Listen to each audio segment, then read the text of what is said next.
നമുക്ക് പുരാണങ്ങളിൽ പരിശോധിക്കാം. അതിനുശേഷം ലഭ്യമാകുന്ന ചരിത്ര രേഖകൾ വരെ പരിശോധിക്കുമ്പോൾ 1003 മുതൽ തന്നെ ഈ ഒരു ഭൂമി ഇത്തരത്തിൽ നിരവധി അക്രമങ്ങൾ, അതിനു മുമ്പ് വിവിധ ജനപദങ്ങളായിരുന്ന കാലങ്ങളിൽ വിവിധ രാജാക്കന്മാർ തമ്മിലുള്ള യുദ്ധങ്ങളും അധിനിവേശങ്ങളും വരെ ഈ സരയൂ നദിക്കര സാക്ഷ്യം വഹിച്ചിട്ടുണ്ട്. അയോധ്യയുടെ ഈ ഒരു പുനർനിർമ്മാണം, അയോധ്യ വീണ്ടും ഉയർത്തെഴുന്നേൽക്കുമ്പോൾ, അവിടെ രാംലല്ല വീണ്ടും പ്രതിഷ്ഠിതനാകുമ്പോൾ എന്തെല്ലാം മാറ്റങ്ങളാണ് സരയൂ നദീതീരം സാക്ഷ്യം വഹിക്കുന്നത്? ജിഷ്ണു, അത് തന്നെയാണ്. അതായത് നമ്മൾ ഈ സരയൂവിൻ്റെ തീരത്തൂടെ സഞ്ചരിക്കുമ്പോൾ ഈ നദീതീരത്ത് തന്നെ വന്നിട്ടുള്ള മാറ്റങ്ങൾ നമുക്ക് ഈ ദൃശ്യങ്ങളിൽ കാണാൻ സാധിക്കുന്നുണ്ട്. ഒന്ന്, സരയൂ റിവർ ഫ്രണ്ട് പ്രോജക്റ്റ് വന്നിരിക്കുന്നു.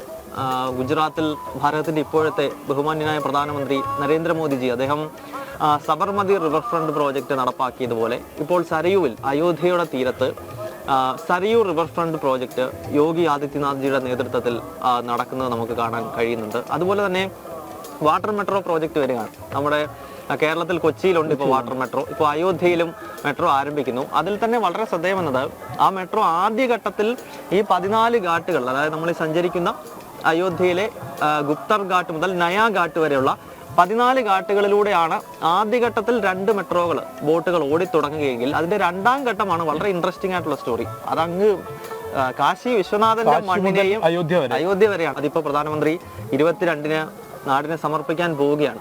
സരയൂ എന്ന പുണ്യ നദിയെ സംബന്ധിച്ച് വിവിധ തരത്തിലുള്ള രേഖകൾ നമുക്ക് ലഭ്യമാണ്. അത് വിദേശ ചരിത്രകാരന്മാരുൾപ്പെടെ സരയൂ നദീക്കരയെ സംബന്ധിച്ച്, അല്ലെങ്കിൽ സരയൂവിലൂടെയുള്ള യാത്രയെ സംബന്ധിച്ച്, സരയൂവിലൂടെ യാത്ര ചെയ്തപ്പോൾ അയോധ്യ നഗരിയിൽ എന്തെല്ലാമാണ് കണ്ടത് എന്നത് സംബന്ധിച്ച് പോലും വിവരിച്ചിട്ടുണ്ട്.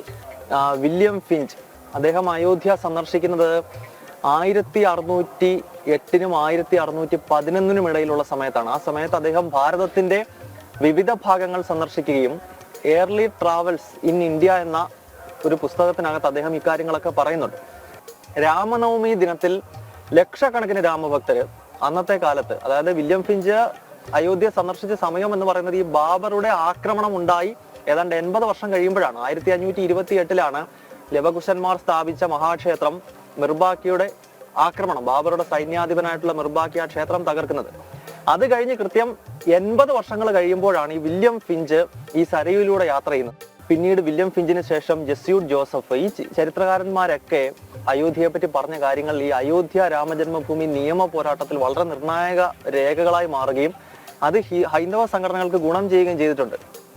അതിൽ വില്യം ഫിഞ്ച് പറഞ്ഞ കാര്യം നേരത്തെ സൂചിപ്പിച്ചതുപോലെ ഈ സരയൂ തീരത്ത് രാമനവമി ദിനത്തിൽ ലക്ഷക്കണക്കിന് തീർത്ഥാടകർ സ്നാനം ചെയ്യുകയും ശ്രീരാമൻ എന്ന ഹൈന്ദവർ ദൈവമായി കണക്കാക്കുന്ന, ഈശ്വര ചൈതന്യം ഉണ്ട് എന്ന് കണക്കാക്കുന്ന ഒരാൾ ജനിച്ച ഭൂമിയാണ് അയോധ്യ എന്നും മാത്രമല്ല, വില്യം ഫിഞ്ച് കൂട്ടിച്ചേർത്ത വേറൊരു കാര്യം, ഇവിടെ ഒരു മസ്ജിദിനകത്ത് ഹിന്ദുക്കൾ നിത്യേന പ്രാർത്ഥന നടത്തുന്നു, ആരാധന നടത്തുന്നു. പ്രത്യേകിച്ച് രാമനവമി ദിനത്തിൽ വലിയ തിരക്ക് ആ പള്ളിക്കകത്ത് ഉണ്ടാകുന്നുവെന്ന് വില്യം ഫിഞ്ച് പറയുന്നുണ്ട്. വില്യം ഫിഞ്ചിനെക്കാട്ടിൽ കുറച്ചുകൂടി കടന്ന് ജെസ്യൂട്ട് ജോസഫ് ചില കാര്യങ്ങൾ പറയുന്നുണ്ട്. അദ്ദേഹം പറയുന്നത് ഇവിടെ ശ്രീരാമൻ ജനിച്ച ഭൂമിയാണ് എന്ന് ഹിന്ദുക്കൾ പൂർണ്ണമായും വിശ്വസിക്കുന്നുവെന്ന് മാത്രമല്ല, ബാബറോ ഔറംഗസേബോ ശ്രീരാമൻ ജനിച്ച ഭൂമിയിലുള്ള ഒരു ക്ഷേത്രം തകർത്ത് അവിടെ പള്ളി പണിതിരിക്കുന്നു. അദ്ദേഹമാണ് ആദ്യമായിട്ട് ആ കാര്യം വിശദീകരിക്കുന്നത്. അത് വിദേശ ചരിത്രകാരനാണ്, ഭാരതീയനല്ല.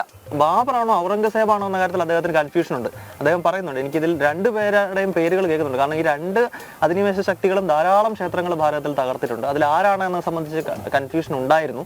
ആളുകൾ പല പേരുകൾ പറയുന്നുണ്ടായിരുന്നു. ഇതിൽ 2-ൽ ആരോ ഒരാളാണ് ഇങ്ങനെ തകർത്ത ക്ഷേത്രം തകർത്ത സ്ഥലത്ത് ഇപ്പോൾ മസ്ജിദ് ഉണ്ട്. അവിടെ നമാസ് നടക്കുന്നില്ല, മറിച്ച് ഹിന്ദുക്കളാണ് ആ മസ്ജിദിനകത്ത് ആരാധന നടത്തുന്നത് എന്ന് ജെസ്യൂട്ട് ജോസഫ് എഴുതി വെച്ചിട്ടുണ്ട്.